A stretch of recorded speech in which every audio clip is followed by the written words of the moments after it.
You know me, I be pooping. Yeah, I had to poop. I'm Dan Carlson, one half of Two Cat Men. I'm John Cadolf, Two Kept Men. I'm the other half of Two Kept Men, John Cadolf. And we watched Ghost Story. We watched Ghost Story. It's 1980, 1981. 81 Ghost Story. So here we have a movie that Dan picked, and it's about Influenced by John. what? I didn't influence it. All I said was, "Hey, what's Ghost Story?" Why are you adding an S to Ghost? It's What? It's one ghost story. It's not Ghost's story. I know I said Ghost Story. You did it again. No, I'm just saying it's singular. The word story has an S in it. Yes. It's not ghost hoary. It's Ghost Story. Mm-hmm. It's not Ghost Story. Anyway, we watched this film that you picked, and so here we have a group called the Curmudgeons. Is that what they call themselves? Weren't they the Chowder Heads or something? Oh yeah, the Chowders, the Chowder Club. It was the Chowder Club. Yeah. The Chowder Club. Yeah. I mean the Chowder Club, and it's these four old guys. Yeah. Sitting around telling each other ghost stories in the dark. And of course, the movie starts out with John Houseman sitting there telling a ghost story about somebody getting buried alive in the dark. And then they're showing kind of like a reenactment of his story on screen. And then they turn the lights on and they're all like, "Whoa, that one almost made me shit my pants." Fred Astaire almost shit his pants in this movie, and because of a ghost story about that, and it seemed kind of laughable, when you're watching it nowadays, and but it was like almost seeing the cast of like some kind of Christmas special, and then it turns out it's actually a Christmas movie. It takes place around the Christmas holidays anyway, in the December holiday, in the holiday where there's snow in the winter. It's like a winter special. And so they tell each other ghost stories, and then they go home, and one of them is so old that he didn't want to drive, and so they go home, and then I watched the movie, but okay, so then they show this guy, and he's like a 30-something guy, and there's this lady naked in his bed, and she's talking to him, but she's like planking in the bed, and you can't see her face. And then he's like, "Who are you? Who the hell are you?" And then he flips her over, and she's all mangled and gross. And it scares him so bad that he crashes out the window of his apartment, which is like 80 stories up apparently, and falls naked. I mean, penis flying in the wind, naked, down towards right in your face, and then crashes through a greenhouse and gets smushed on the ground. And then one of the old guys calls his son and says, "Your brother's dead, son."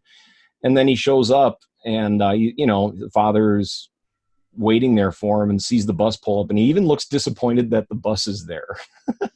Like he makes a disappointed face that the bus is there, and then he gets off the bus, and he's dressed like a 70s, 80s kind of, early 80s kind of dude, nothing outlandish or anything. But then the dad looks like disappointed to see him, and then they go back to the house, and he's telling him about how he's dead. I mean, how his brother's dead. And then the guy, he suspects murder. So and then the son's like yelling about how, he thinks that his brother was killed and this and that. And the father tells him to stop shouting. And so then, then he says, "Well, I slept with his wife. Well, so okay, we have all these unfolding stories throughout this whole film, but what it basically boils down to is that the woman in the film was kind of these guys that are in the chowder club when they were young. That was their unicorn, basically. And so she's a ghost, and she like gets with one of their sons for a while. You know, they meet and they have sex in all these different places. And what? Wait, I'm not done yet. God, you talk so much. And and so they you know, they have sex in all these different places, including a school bathroom where she works, and the door is supposed to remain unlocked at all times. But you know, like I said, all these tangled up stories. So the ghost girl was with our main protagonist and was having sex with him and dating him, and then she starts acting all strange, you know, saying I'll see you even through your death or something, or when your soul leaves your body or some shit like that. And then I know what you're thinking. Just hold on a minute, okay? You already said enough. And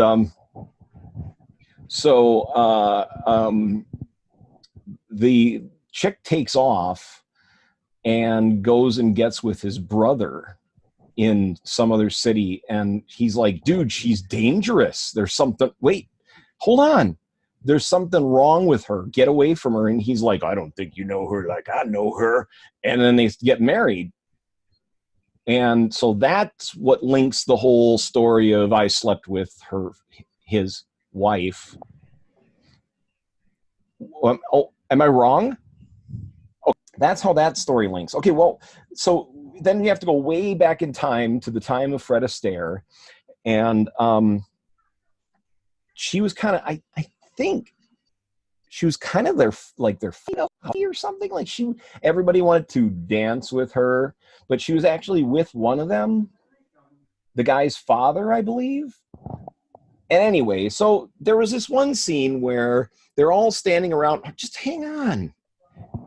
They're all standing around in this room with a fireplace, and she's with this one guy, and then they're dancing. There's other people are dancing, and then he's like, wait, I want my dance. This other guy, and it all becomes a blur of who these people are, except for the girl, because she's the same no matter transcending time.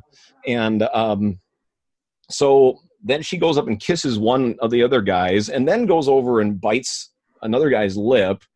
And then the other guy calls her a slut. She slaps him. He punches her. She falls down, hits her head on the stone of the fireplace, and dies. Or so they think. They're like, oh, let's call the police because, you know, this was an accident and all that kind of stuff. But they're like, no, we have to hide the body. And so they load it up in a car and they drive it into a pond. And then right as it's about to go under, magically she wakes up. I guess they didn't know how to like feel for a pulse back then, but she wakes up and pounds on the window and goes under. And then they're like, well, fuck, we killed her.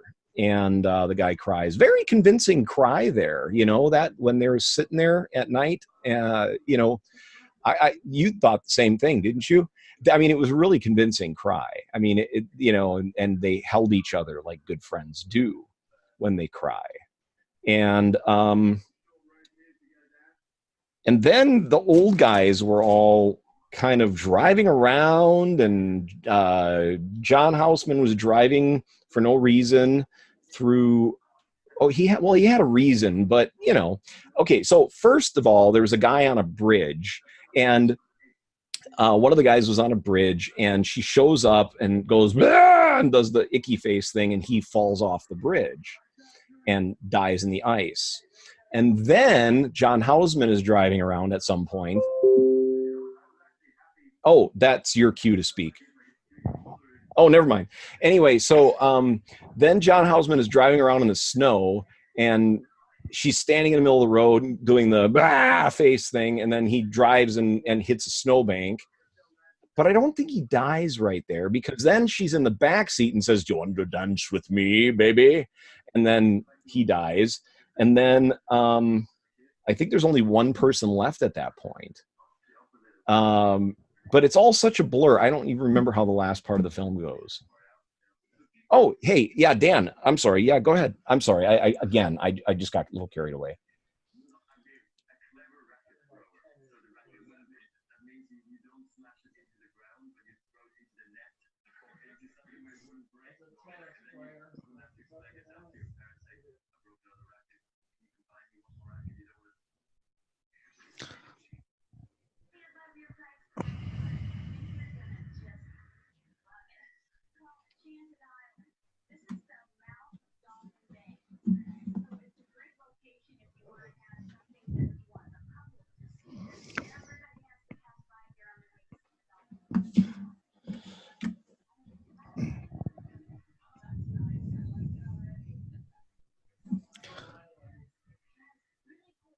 I didn't like it. Yeah, I'm with you. I How didn't. did the movie end? I don't remember how it ended. I didn't hate it, but I didn't like it. We're not going to give away the ending. No, well, you gave away everything else, but so they weren't F buddies. No, I know. I was exaggerating. They were. She was, in fact, what upset her was that he was kissing and telling and making her into a story. Yeah. Rather than being intimate with her. Yeah. And he has like this kind of strange sort of thing where he's like bringing all his buddies around to kind of brag that he had, sex relations. It was actually the moment when she was about to tell everybody that it was unsuccessful coupling that he punched her. Did he punch her, or did he just like really push her hard and she ended up hitting her head? I think he punched her. Oh, so yeah. So I just want to talk about my favorite scene. Oh yeah, you go ahead. So, I suppose if you want to, So they're in monopolize the whole thing. Go ahead. There's a scene in the 40s when the guys all meet her and they're talking to her in a restaurant. Right. And in this scene, there's a little known thing. It's probably not little known, but it's a filmmaking technique where if you're in a crowd scene, a dinner restaurant scene, for recording purposes, you put a mic near your main actors, and then you have all the extras kind of pretend to talk, have conversation. Well, the illusion only holds if the people that are doing that are in the background. When the person's way in the foreground, you can tell that's what they're doing. So there's a whole scene there where kind of what John's demonstrating occurs. And it really took me out of the movie, but it also became my favorite scene. Oh, and that's very interesting that you say that, because I was just ordering 2 martinis with a little olive in it. I say the Borg Queen was great in this. Yeah, she was. I have a scene I want to talk about. Okay.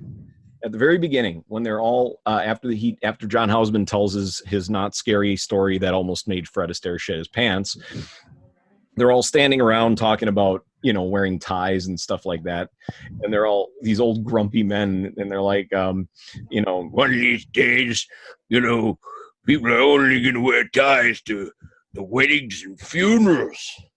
Yeah, not to weekly gatherings where they tell ghost stories through a fire.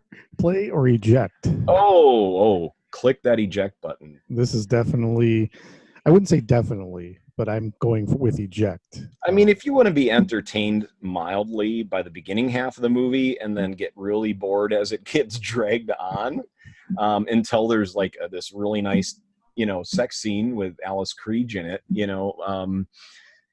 but that's like a momentary respite from the rest of the film, and then it just kind of goes back into this, sort of The script's not bad. I think it's just No, it's an yeah. editing issue. They could have taken like 25 minutes out. And in the scene where he goes to that house, that old house where that kid and the guy had escaped from a mental institution were living. Yeah. And then they start talking to him about, we're going to visit you and show you things. I was like, oh God, this is A Christmas Carol. It did have kind of a Charles Dickens, Yeah. really twisted Charles Dickens thing going on. Yeah. I mean, there's like this orphan from a mental institution that keeps jewelry in his mouth. Well, big jewelry, like large jewelry, huge necklaces in his mouth. And he's just sitting there.